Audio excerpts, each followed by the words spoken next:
सभी साथियों को नव बुधाई और जय भीम मित्रों।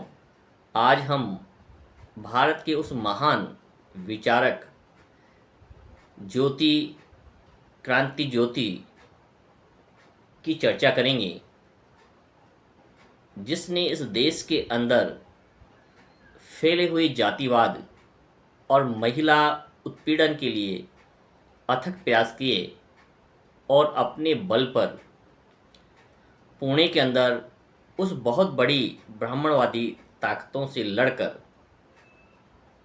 एक नया इतिहास रचा।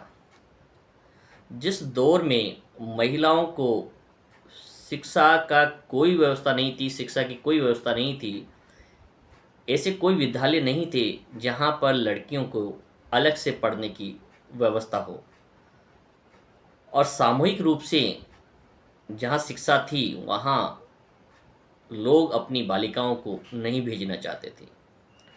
कुल मिलाकर बालिका शिक्षा की कोई व्यवस्था नहीं थी।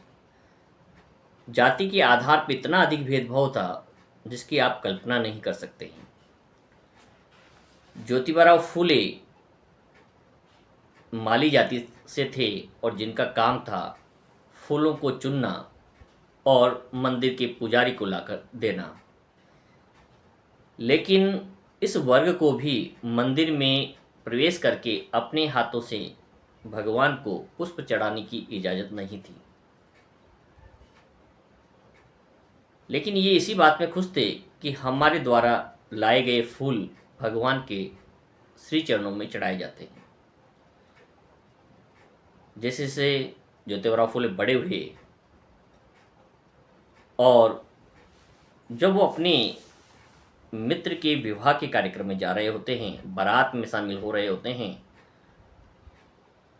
तो उनके मित्र जो ब्राह्मण वर्ग से होते हैं, तो ब्राह्मण वर्ग की जो बारात होती है उसमें से कुछ लोग ज्योतिबाराव फूले का विरोध करते हैं और कहते हैं कि ये शूद्र व्यक्ति हमारी बारात के अंदर कैसे शामिल हो सकता है, और आपने यदि इसे नहीं भगाया तो हम सब ये बारात छोड़कर चले जाएंगे। ज्योतिबाराव फूले बहुत बुद्धिमान व्यक्ति थे। उन्होंने यही उचित माना कि मेरी वजह से मेरे मित्र का विवाह कार्यक्रम बर्बाद न हो या उन्हें अपमानित न होना पड़े, तो उचित यही होगा कि मैं इस बारात को छोड़ के चला जाऊं।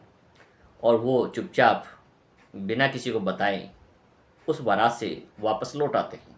जब वो लौट रहे होते हैं तो रास्ते में एक शूद्र उन्हें चिढ़ा रहा होता है, जिसके पीठ पर झाड़ू बंधा होता है, गले में हांडी लटकी होती है, और वो देख कर कहता है कि तुम्हें जो गर्व था अपने धर्म पर, उस धर्म में आपकी भी वही इज्जत है जो हमारी है, तुम्हें सच्चाई को मान लेना चाहिए। तो वहीं से ज्योतिबाराव फूले के मन में क्रांति आती है, विद्रोह की, और समाज से उस रूढ़ियों को जड़ से मिटाने का संकल्प लेते हैं। और संकल्प इस प्रकार से लेते हैं कि जब तक महिला शिक्षा, महिला का विकास नहीं होगा, इस देश की जो विकास की गति है वो आधी कहलाएगी। तो वो उस रूढ़िवादिता को, वो आडंबरों को पूर्णतः समाप्त करने का संकल्प लेते हैं और सब मान्यताओं का पूरी तरह से बहिष्कार कर देते हैं।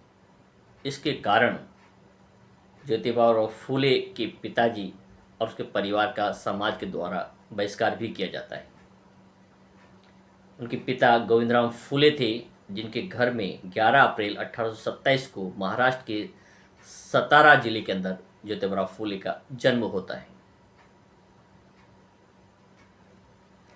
मित्रता मनुष्यता से बड़ी है जाति, यह बात फूले को समझ में आया जब अपने प्रिय मित्र की बारात में जाति के आधार पर अपमानित होकर के उसे भगाया गया।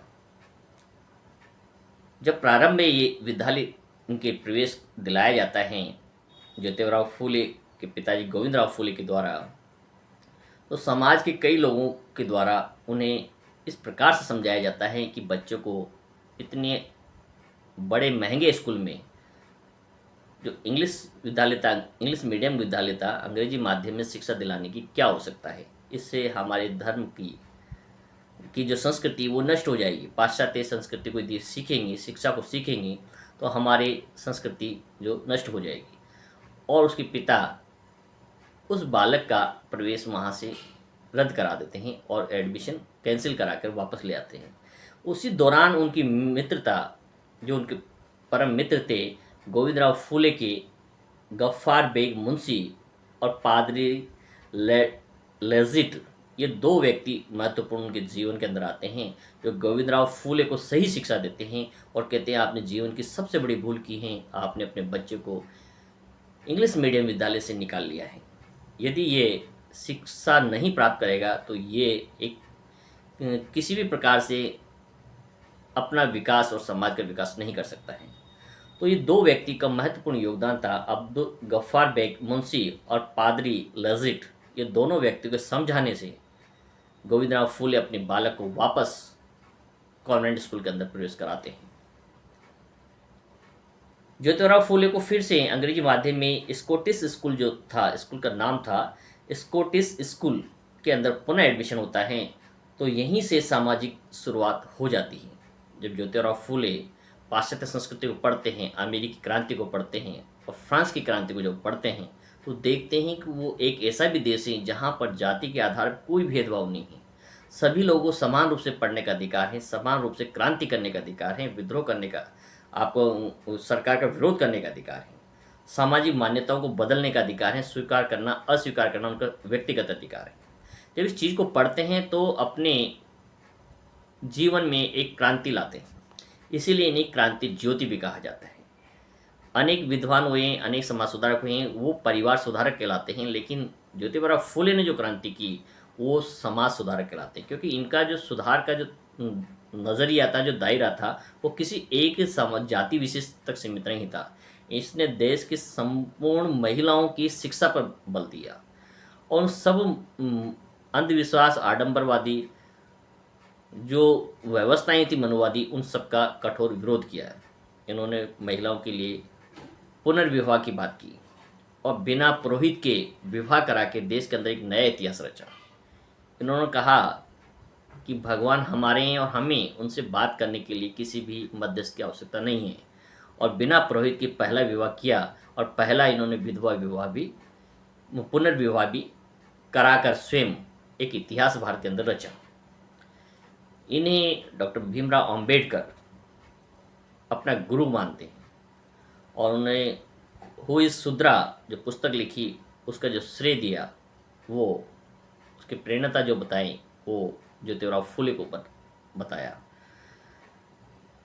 अगस्त 1848 में पुणे में पहला स्कूल इन्होंने अछूतों के लिए खोला, लेकिन इनके मन में बात थी कि केवल लड़कों को पढ़ाने से सामाजिक विकास नहीं होगा। इन्होंने बालिकाओं के लिए भी विद्यालय खोलने की बात रखी। अब सबसे बड़ी समस्या उस ज़माने में ये थी कि महिला शिक्षक मिलना असंभव था और लड़कियों को माँ बाप वहीं भेज सकते थे जहाँ पर महिला पढ़ाया करती थी। तो उस समय वहाँ पर कोई महिला टीचर नहीं थी। तो फातिमा बेग जो मुस्लिम एक शिक्षिका थी, उन्होंने ज्योतिबा फूले का सहयोग किया, साथ दिया, और उन्होंने कहा कि ज्योतिबा फूले आप अपनी पत्नी को क्यों नहीं पढ़ाते हैं। तो बारात से लौटने का जो दंश था जातिवाद का, उससे बहुत पीड़ित थे और वो चाहते थे कि ये बुराई जब तक नहीं मिट सकती जब तक महिलाएं शिक्षित नहीं होगी, क्योंकि संस्कार बच्चों के अंदर महिलाएं माताओं के द्वारा घर से प्राप्त होते हैं, इसलिए महिलाओं को शिक्षित करना अनिवार्य है। इन्होंने अपनी पत्नी जो पूर्णतः अशिक्षित थी उसे ज़मीन पर लकड़ी से कुछ शब्द लिख करके पढ़ना सिखाया। धीरे धीरे क्रांति आई और उनको एक काबिल शिक्षिका बनाया और फातिमा शेख और सावित्रीबाई फूले ने मिलकर 1848 में पहला पुणे में बालिका विद्यालय खोला। उसका समाज में बहुत अधिक विरोध हुआ और समाज के लोगों ने उनके पूरे परिवार का सामाजिक बहिष्कार कर दिया और ये कहा गोविंदराव फूले को कि आप या तो अपने बेटे और बहू को घर से बाहर निकाल दीजिए या आपके पूरे परिवार का बहिष्कार कर दिया जाएगा। तो जब ये बात ज्योतिबा फूले को उनके पिताजी के द्वारा बताई जाती हैं तो वो निर्णय ये लेते हैं कि मुझे आपका घर छोड़ना मंजूर है, लेकिन मैं जो शिक्षा के क्षेत्र में जो मैंने कदम उठाया है उसे वापस नहीं लूँगा। और वो अपने नगर को छोड़कर पुणे शहर में शिफ्ट हो जाते हैं और बालिकाओं के लिए विद्यालय खोलते हैं। वहाँ पर सावित्रीबाई फुले के द्वारा अध्ययन कराया जाता है। और उस समय इतना विरोध होता है कि गली के जो उच्च वर्ण के जो लोग थे उन महिला के कपड़ों पर गोबर और कीचड़ फेंक करके उन्हें अपमानित करते थे। तो सावित्रीबाई फुले अपने बैग के अंदर एक साड़ी अतिरिक्त रख के ले जाती थी। तो रास्ते में लोग गंदी कर दिया करते थे, उसे वहाँ जाकर बदलती और दूसरे कपड़े पहनकर बालिका को पढ़ाती। इस बालिका विद्यालय की जब चर्चा देश में फैली, शहर में फैली, तो अंग्रेज जो सरकार थी, अंग्रेजों ने इसका समर्थन किया और उन्होंने आर्थिक सहयोग ज्योतिबा फूले को दिया। उससे चलकर एक मिशन बनाया गया, कमीशन बनाया गया, उसने इस रिकमेंडेशन की बालिका शिक्षा के लिए और 10 विद्यालय 1849 के अंदर खोले गए। इस विद्यालय में पढ़ाने वाले सभी शिक्षक ब्राह्मण थे और उन ब्राह्मणों ने प्रारंभ में जो पढ़ाया करते थे बॉयज़ स्कूल के अंदर उन इस बात का विरोध किया कि यहाँ पर दलित बच्चे नहीं पढ़ सकते हैं। तो ये बहुत बड़ी विचित्र समस्याएं थी। तो इसी आधार पर उन्होंने अपनी पत्नी को और स्वयं एक शिक्षक की भूमिका के अंदर समाज के अंदर स्थापित किया और स्वयं वो सारी जिम्मेदारियां उठाई। उसी दौरान उन्होंने अहमदाबाद में फिलिप्स से मुलाकात की, जो वहाँ के गवर्नर थे उस समय, और उन्हें समझाते हुए कहा कि तुम अपनी महिलाओं को क्यों नहीं पढ़ाते हैं जिससे कि उस समस्या का समाधान हो जाए। तो फिलिप्स के कहने पर इन्होंने अपनी सावित्रीबाई फुले के साथ साथ और महिलाओं को भी शिक्षित किया जो कि इनके विद्यालय में शिक्षिका के रूप में कार्य करती थी। तब जाकर इस सफलता को प्राप्त कर पाए। 11 मई 1888 में कोलीवाड़ा महाराष्ट्र में एक सभा में आम लोगों ने ज्योतिबा फुले को महात्मा की उपाधि दी। ये देश के अंदर पहले व्यक्ति थे जिन्हें महात्मा की उपाधि सार्वजनिक रूप से आम जनता के द्वारा दी गई। महात्मा गांधी को तो सरदार पटेल ने दी थी, लेकिन ये एक ऐसे व्यक्ति थे जो आम सभा के अंदर भाषण के दौरान आम लोगों ने खड़े होकर एक स्वर में इन्हें महात्मा की उपाधि से सम्मानित किया था। इनका जो नारा था वो था कि विद्या बिना मति गई, मति बिना नीति गई, नीति बिना गति गई और गति बिना वित्त गया और वित्त बिना शूद्रों का पतन हुआ। कहने का तात्पर्य है शिक्षा ही वो एकमात्र हथियार हैं जिसके बिना इस वर्ग की दरिद्रता का अंत नहीं हो सकता है। इनके हाथ से इनका वित्त चला गया, इनका व्यापार चला गया, बुद्धि चली गई, ज्ञान चला गया और सम्मान चला गया। और ये सब चीज़ें यदि प्राप्त करनी है तो इन्हें वापस शिक्षा के मार्ग पर लाना होगा। इन्होंने कुछ पुस्तकें लिखी जिसकी सबसे प्रमुख पुस्तक है गुलामगिरी। ये दो व्यक्तियों के आपसी संवाद हैं, इसे आपको अवश्य पढ़ना चाहिए। किसान का कोड़ा और ब्राह्मण शाही का भांडाफोड़, ये पुस्तकें इनकी प्रमुख पुस्तकों में आती हैं। 1838 में पिता गोविंदराव की मृत्यु हो जाती है, लेकिन ज्योतिराव फुले किसी भी रीति रिवाज को मानने से मना कर देते हैं। अपने पिता का जो परित्राण आपका जो अनुमोदन होता है, मृत्यु अनुमोदन होता है, या जो जिसे आप मौसर भी कह सकते हैं, या किसी प्रकार से धार्मिक मान्यताओं के आधार पे जो तर्पण का कार्यक्रम होता है उन सब का बहिष्कार कर देते हैं और सबसे पहले वो क्रांति अपने घर से शुरू करते हैं। क्योंकि वो कहते हैं कि कोई भी परिवर्तन जब तक आप स्वयं नहीं अपनाएंगे अपने परिवार में, अपने जीवन में, तब तक लोग उसको अनुकरण नहीं करेंगे। तो सबसे पहले शुरुआत जो ब्राह्मणवाद का जो ठोकर मारने की है उन्होंने ज्योतिराव फुले ने अपने पिता की मृत्यु के पश्चात की और अपने घर में किसी प्रकार का कोई आडंबर नहीं होने दिया। उन्होंने देश के अंदर अछूतों के लिए पहला वाचनालय खोला। इससे पहले जो वाचनालय होते थे वहाँ केवल उच्च वर्ग के लोग ही पढ़ सकते थे, शूद्र लोगों को वहाँ पर पढ़ने की इजाज़त नहीं थी। तो 1852 में पहला पुणे के अंदर वाचनालय इन्होंने खुलवाया। लड़कियों के लिए स्कूल खोले, साइंटिफिक सोसाइटी चलाई जिसके अंदर वैज्ञानिक शिक्षा को पढ़ाने पर बल दिया गया। ब्राह्मणों को दान देने का इन्होंने भरसक विरोध किया। इनकी बात अंग्रेजों ने कम करके उस राशि को शिक्षा पर खर्च किया। जो ब्राह्मण दान दिया करते थे अंग्रेज सरकार, उसको काटा, कम किया और शिक्षा उस पैसे को बच्चों की शिक्षा पर खर्च किया। उस समय की सरकार तत्कालीन सरकार थी। इन्होंने जो पत्र निकाले वो हैं दीनबंधु पत्र। विधवा विवाह का समर्थन इन्होंने किया। पहला बिना पुरोहित के विवाह कराकर इन्होंने एक क्रांति समाज के अंदर प्रारंभ की। डॉक्टर अम्बेडकर ने शूद्र कौन है पुस्तक का श्रेय जो इन्हीं को समर्पित किया।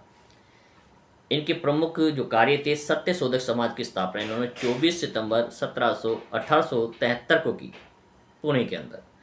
पहला अनाथ आश्रम खोला, जहाँ पर वो बच्चे जिनके माता पिता की मृत्यु हो जाती हैं और जो या दुराचार के कारण, व्यभिचार के कारण कुछ महिलाएं गर्भवती हो जाती है, तो उनके जो बच्चे होते थे उन बच्चों को पालने के लिए इन्होंने सबसे पहले यहाँ पर एक अनाथ आश्रम की स्थापना की, जहाँ अविवाहित महिलाओं के द्वारा जन्म दिए जाने वाले बच्चों और विधवा महिलाओं को रखा जाता था। ऐसी महिलाएं जो विधवा हो जाती थी, उनके रहने की कोई व्यवस्था नहीं थी, तो उन महिलाओं को सहारा देने के लिए इन्होंने विधवा आश्रम सबसे पहले इंडिया में खोला।